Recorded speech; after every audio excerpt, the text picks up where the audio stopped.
சற்று முன்பு கிடைக்கப்பெற்ற ஒரு முக்கியமான மற்றும் பரபரப்பான தகவல் ஒன்று மக்களே. காணொளியை முழுமைக்கும் பாருங்க.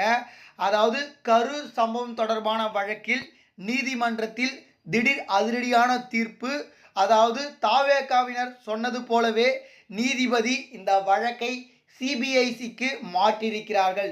இது விஜய் தரப்புக்கு கிடைத்த முதல் வெற்றியாக பார்க்கப்படுகிறது.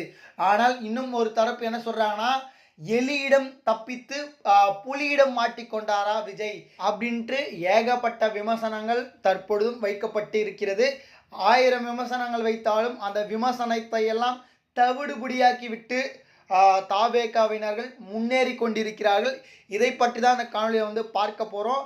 எதனால் பார்த்தீங்கன்னா விஜய் அவர்களுக்கு சிபிஐ விசாரணை கொடுக்கப்பட்டிருக்கு அப்படின்றத பார்க்க போகிறோம். வீடியோக்குள்ளே போகிறதுக்கு முன்னாடி நீங்கள் நம்ம சேனலுக்கு புதிய பார்வையாளர்களாக இருந்தீங்கன்னா மறக்காமல் நம்ம சேனலை சப்ஸ்கிரைப் பண்ணிட்டு பக்கத்தில் இருக்கக்கூடிய பெல் பட்டனை ஆலில் செட் பண்ணி வச்சுக்கோங்க.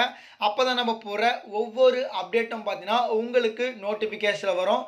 இப்போ வாங்க வீடியோக்குள்ளே போயிடலாம். அதாவது போன மாதம் இறுதியில், அதாவது 27ஆம் தேதி கரூரில் நம்ம விஜய் அவர்கள் சுற்றுப்பயணத்தை மேற்கொள்கிறார். அப்பொழுது பார்த்தீங்கன்னா எதிர்பாராத விதமாக 41 பேர் உயிரிழந்து அந்த மிகப்பெரிய ஒரு துயரத்தில் தமிழ்நாடே இருந்துச்சு அப்படின்னே சொல்லலாம்.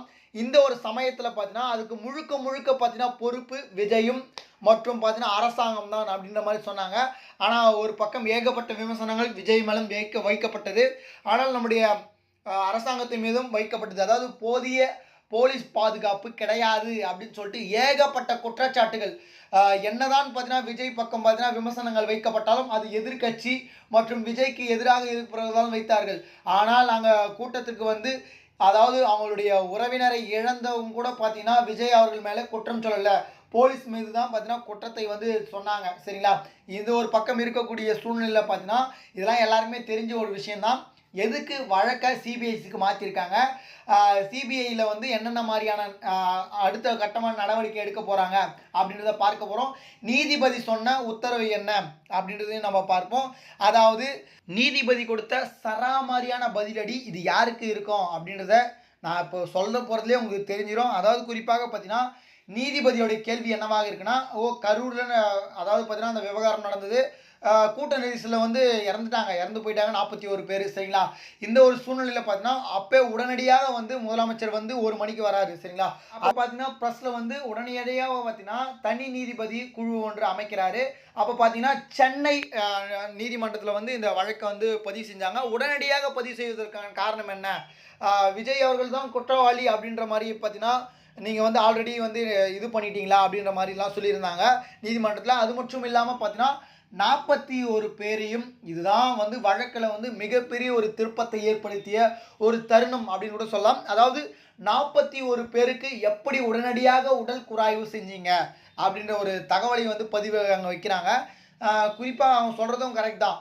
ஒருவருக்கு உடல் குராய்வு செய்யணும்னா மொத்த பாடியும் இது பண்ணணும்னா ஒரு கிட்டத்தட்ட பார்த்தீங்கன்னா 1 மணி நேரம் அல்லது ஒரு 1.5 மணி நேரமாவது எடுக்கும். சரிங்களா, அதனால் பார்த்தீங்கன்னா அது உங்களுக்கு எப்படி அவ்வளோ சீக்கிரத்தில் 41 பேரையும் பண்ணீங்க, அப்புறமா கரெக்டான நேரத்தில் எப்படி பாடியை டிஸ்போஸ் பண்ணீங்க, அதாவது காலையிலக்குள்ள அப்படின்ற மாதிரி சொல்கிறாங்க. போதிய மருத்துவர்கள் இருந்தார்களா, அதுக்கான அதாவது பார்த்தீங்கன்னா நீங்கள் உடல் குறைவு பண்ணுறதுக்கான பெஞ்சஸ் அந்த இதுவெல்லாம் எக்யூப்மெண்ட்ஸ்லாம் இருந்துச்சா அப்படின்ற மாதிரி பார்த்தீங்கன்னா இந்த வழக்கை திருப்பும் வகையில் பார்த்தீங்கன்னா நீதிபதி கேட்டிருக்காங்க. இது மட்டும் இல்லாமல் விஜய் அவர்கள் உடனடியாக அந்த கரூர் சம்பவம் நடந்ததுக்கு பிறகு பார்த்தீங்கன்னா ஆளே காணோம், தாவேகாவினர் கூட யாருமே காணோம் அப்படின்ற மாதிரி சொன்னாங்க.